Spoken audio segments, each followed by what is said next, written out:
Hello you absolute legends, welcome back to the channel. John here, and today we are going to be getting this Suzuki Swift ready for sale. It's a car that's on the channel. I bought it on a dog walk, I don't know, 6 months ago now, and I've done absolutely nothing with.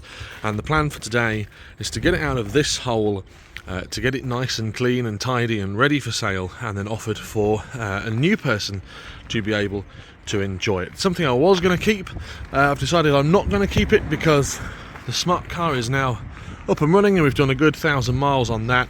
So today, this video is going to be me getting this car ready for sale, and you can see that it's a little bit grubby. It's all dirty in here, green spider's webs. These need cleaning, wheels need sorting out, and it's just general muck everywhere on the car. So that is going to be the video today. So I won't lie, absolutely shocked. As I say, I parked this up about 6 months ago and didn't expect it to start up. Blipped it with the key, turned the ignition, and away we go.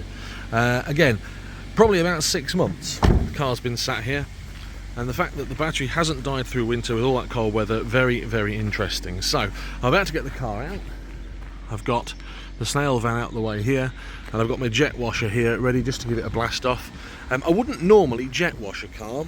However, this has got quite a lot of green and bits and pieces in all the badges and everything like that, and on this sort of era of car, 2009, the paintwork is going to be able to withstand just a little bit of a blast off. I'm not using a lot of pressure, and I'll obviously do all the wheels and the wheel arches as well. So the car's now out. It's out of its gap that it has been sat in. I need to trim this holly bush while I'm here because it does touch the side of the car. And the first thing I've noticed is that brakes are not seized, but very sticky, shall we say. So I need to obviously unseize the brakes as well while we're here. But the interior hasn't deteriorated too bad in the past few months. We've still got the bing bong, and obviously we've got some new floor mats and bits and pieces to go in there. But at the moment, mechanically wise, seems fine. And if you haven't watched the video on this, unknowingly I bought it as a Cat S. It is a Cat S. There's an issue with the steering, and that is something that I need to sort out. But at the moment, it's a case of getting it clean and tidy, ready for some photographs.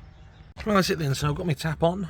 It's connected to this machine, which is fed down the driveway to the unit.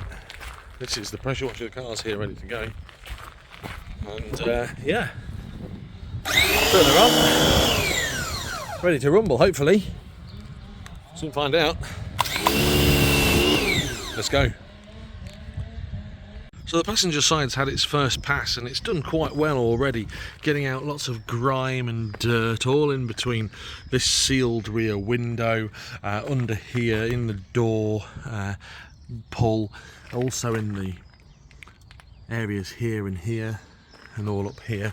And it's actually come up quite nicely just with the first pass of the jet wash, getting all in here. There's still some dirt behind here, and I won't lie, I'm not going to take this off because the risk is that you're going to end up breaking that. And for the sake of breaking it, I'm going to just leave it there. That's the front done then. You can particularly see the results on this grille, which was all green at the time of starting this video. And it's come out lovely, including this plastic grille here. Things I still need to address, you know. We've got the original number plates, they're a bit grotty, but I'm going to leave those on there. The lights are lovely and shiny now. Things I've still got to tackle is this little scuttle. They go green. Don't be afraid, though, to blast those off because they're just plastic. Obviously, you don't want to be hitting your wiper arms because it will take the colour off there, and I've done it a little bit there, but not a major issue there so far. Looking good on this side. Taking a look at the back then, this is where you're going to see hopefully some real results. Inside here, all the Suzuki logo, all dirty, grimy. Same again here. Got some bird lime there, and again in this badge here. All around this window, this high level stop lamp, and all under here is all grimy and green, and hopefully, just hopefully, it's going to do the job.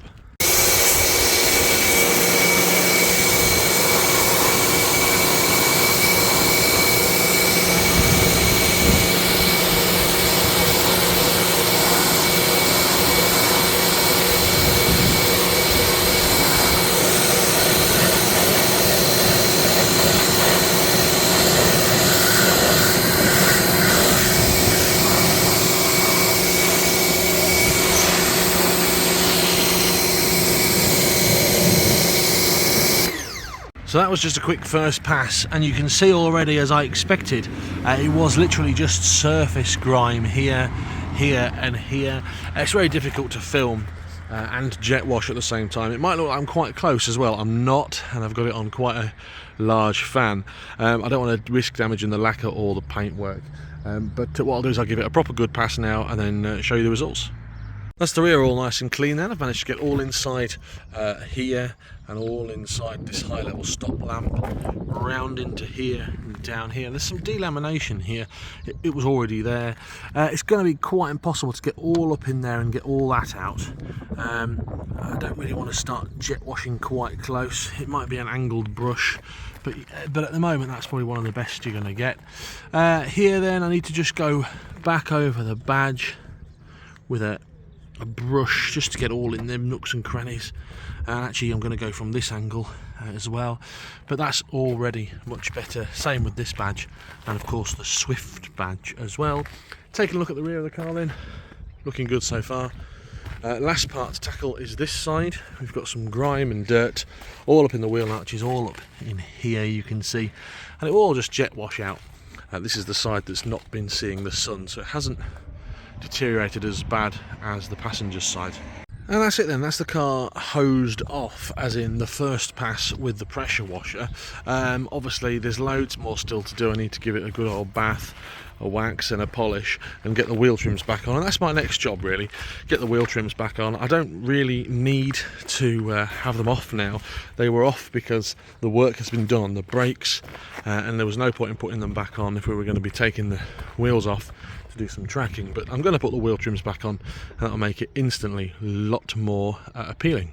So I'm getting the wheel trims back on the car now. One is on.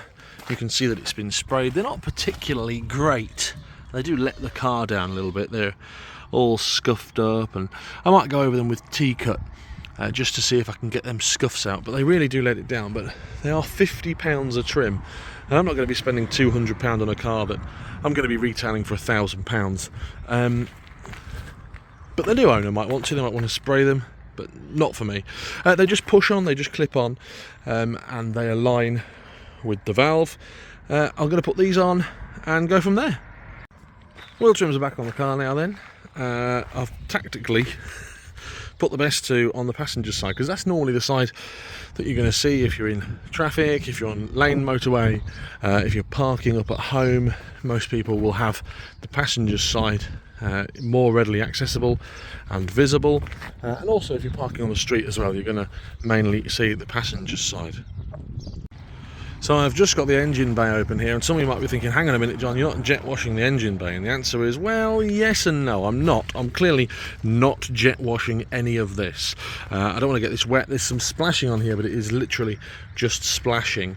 The last thing you want to be doing is getting water in all your gubbins and components, but things I have jet washed out is all this scuttle panel here, and the drains here, and just under the bonnet lid as well, just to tidy that up, and the tops of these lights, and this panel here. Again, I'll leave this now to dry. I don't want this to stay soaking wet. This will remain dry. The things you don't want to be doing is forcing water directly into components, into the engine block, into air filters, into brake cylinders or anything like that. So no, I'm not jet washing the engine, but I am jet washing the panels around it. Next job is doing is just running the engine, just to make sure that any water that might have got in there is being not burnt off, but being kept away from the engine. And people will be going crazy now. No, you shouldn't do this, you should wait for it to dry. Trust me, it's a tried and tested method of mine. I think I've just realised as well, whilst doing this, I'm missing a pipe. There should be a pipe that goes from here to here and somewhere behind this grille, I imagine, like some sort of air intake pipe. That is missing on the car. No idea why, never noticed it before. It shouldn't affect the performance in any way, shape or form, but it is worth noticing that that is missing. Cup of tea time, thanks to Mrs. John Coupland. Crystal's here. She knows which side her bread's buttered. And the cat is as well, and is Mrs. John Coupland, but I've been told I'm not allowed to show her on the video because she's just got out of bed and apparently looks like a troll. But Crystal's here. Are you going to help with the rest of the car? No, but cup of tea time. Right, back at it then, and I've just removed all the old wiper blades that were no good and put a whole new set of wiper blades on the car, closed up the engine bay, and that's all nice and clean and dry now. Taking some pictures of that, and now it is time to give it a proper wash and polish. Okay, so now it's time to give it a hoover out. I use a Karcher wet and dry professional vac. Cost me 30 quid that in the sale from Aldi. Fantastic piece of kit. And we're going to clean the interior out, get it all hoovered out nice and clean, put the new floor mats in, and get it all tidy and ready. Things I've done already: I've got the booklet here and the locking wheel nut tools sorted, and we'll just tackle this interior, make it nice and shiny. So I'm hoovering out the vehicle now, starting with the back, starting with the rear, work my way forward to the front, and at the moment I'm just clearing out all this extra space, because the seats in this fold down. You get loads of space in the back of one of these. You can get loads of stuff in the back. It's got this sort of false floor that folds forward, so you can put your shopping under here or do what you want. That just sort of folds down. You've got to take it out and put it in a weird way. I'm struggling with that, but it is easier than I'm making it look at the moment. He says, get in there. Oh, I've got it the wrong way around, I think. No, I haven't. I've just not got the hang of it. Oh, this is a... I say it's got this false floor thing and it's brilliant. It's terrible. Absolutely terrible. There we go. Now I can get to where I want to get. No idea how I've done that, but that is something you can do. The false floor, fold this down, and at the moment I'm just in the process of cleaning out under here to get to the spare wheel to photograph. Now I've hoovered the back out, give it a good clean and a tidy, ready for any prospective new buyers. That's the rear done. I could mess about and do all sorts of stuff, foam clean everything and silicone everything. Absolutely no need. It's fine as it is. Now I've got the interior driver's side sorted. I've put the brand new Suzuki floor mat in there, looking nice and shiny. And this looks damp because, well, it is. I've just used some interior valet. It's not gone very well, I won't lie. It just needs to dry off there. Hopefully it doesn't leave some sort of watermarks, because it's that sort of horrible fabric.